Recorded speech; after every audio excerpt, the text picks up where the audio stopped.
Do we really believe that everyone who has not trusted in Christ for salvation will experience damnation when they die? I'm standing right now in northern India, home to 600 million people.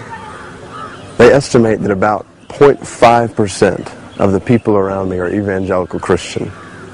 0.5% who have trusted in Christ for salvation. That means 597 million people surround me right now who don't have Christ. Many of them are Hindu, worshiping endless false gods. Many of them are Muslims. Some of them are Buddhists. I'm actually standing right now near the border of Nepal and Tibet at a Tibetan Buddhist training ground. There's a lot of talk right now about universalism, a lot of dialogue and debate and discussion.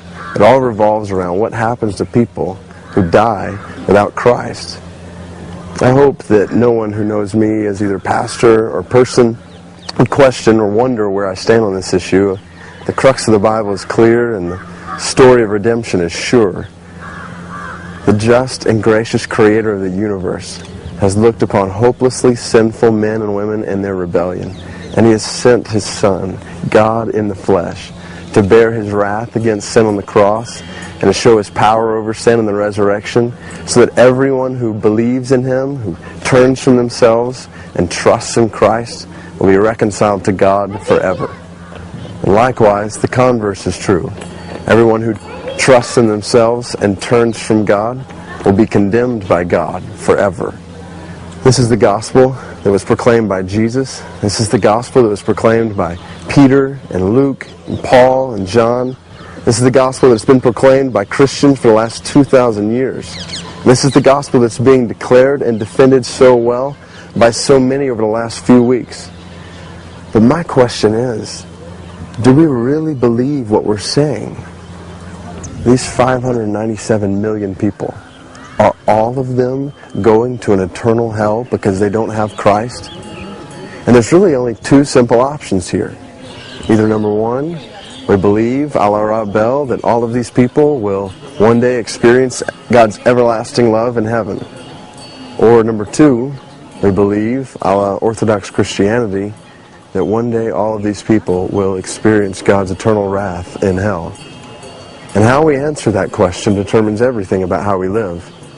The reality is, if we believe that everyone's going to be okay in the end, if we embrace universalism, however it is cloaked, then we're free to live our lives however we want, to sit back as easygoing Christians in comfortable churches, because in the end, all of these masses are going to be okay. They're going to be fine.